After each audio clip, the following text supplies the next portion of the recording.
What's up, guys? I'm Chad Barnes, and welcome to the channel. Here, it's all about real car talk, from simple fixes to smart driving tips and keeping your ride in top shape. If that sounds good to you, go ahead and give the video a thumbs up. Hit that subscribe button and make sure you watch all the way through. There's a lot of good stuff coming.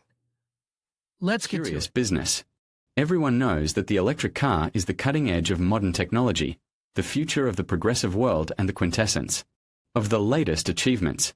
But suddenly the designers of these electric cars turned to a technical solution patented by Louis Renault in 1902. And not just turn to it, but consistently implement it first in mass and then in premium models. And, most interestingly, it is not motivated by economy at all. True, there are still some inconsistencies in all this slender theory. But the biggest problem with this car is the brakes. They are some of the weakest brakes I've seen on a modern car. In the first half of the stroke, the pedal is too soft and gives almost no braking power. It only comes on a little at a time if you push the pedal further. Because of this softness, every braking seems unpredictable until you recalibrate your brain to the new sensations. But even after that, the pedal does not inspire confidence. The manufacturer claims that regenerative braking is enough to compensate for the rear drum brakes. And while that may be technically true, it feels completely different. The Drive. What kind of car do you think our American colleagues from The Drive are talking about? Maybe it is a budget Nissan Versa or Mitsubishi Mirage for $18,000 to $19,000. No, we are talking about the Audi Q4 Sportback e-tron for $67,690. Who thought of putting drums on an Audi? It's simple. The Q4 e-tron is flesh and flesh of the Volkswagen ID. 4. It has the same MEB platform, the same electric motors, the same batteries, the same wheelbase, and even the overall length differs by a formal 4 mm. So, if that's the case, why don't Audi also carry over the drum brakes which Volkswagen received from the very beginning, back in 2020? Actually, the Germans have done so. But where in the design of the latest electric cars in general drums came from? Of course, the first assumption that comes to mind is banal economy. Electric cars are expensive not only in development, but also in production, and the demand for them remains stably sluggish. It is difficult to explain to the buyer why he needs an electric car for €40,000 if its gasoline counterpart costs 25.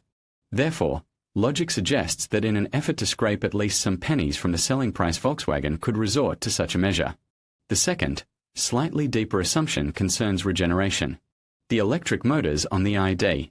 4 are mounted on the rear axle, and regeneration mode provides the electric car with a noticeable deceleration that often allows you to drive in one pedal mode, using the brake only to come to a complete stop at stoplights.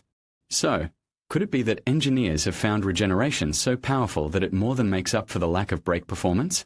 In fact, while both assumptions make sense, Volkswagen's version sounded different. When asked by The Drive about how the ID.4 came to have drum brakes, Volkswagen gave even more interesting answer. The main reason for their use is to reduce rolling resistance in order to increase range. Disc brakes. Even when the pedal is released, the brakes maintain contact between the brake pads and the disc, while the drum brakes, due to their design, do not have this disadvantage. The Germans also added that drums provide unrivaled performance and responsiveness after long breaks in use, thanks to regenerative braking. So, if you thought drums were an archaism, still only found in the most budget cars for emerging markets, don't be so quick to dismiss them. And it doesn't matter that Volkswagen's arguments don't sound too convincing from test drives. The aforementioned brakes are simply unacceptable for a premium car in this price class. The Drive. In conclusion, the evolution of electric vehicles has brought about a fascinating paradox in the automotive industry. While we often associate progress with cutting-edge technology and innovation, the resurgence of drum brakes in the premium segment highlights how economic factors and design choices can lead to unexpected outcomes. As manufacturers strive to balance performance, cost, and sustainability, we see that sometimes the path to advancement can circle back to simpler solutions. This phenomenon invites us to reconsider our definitions of progress and regression in the context of a rapidly changing economy. As we move forward, it will be intriguing to see how these dynamics continue to shape the future of automotive engineering.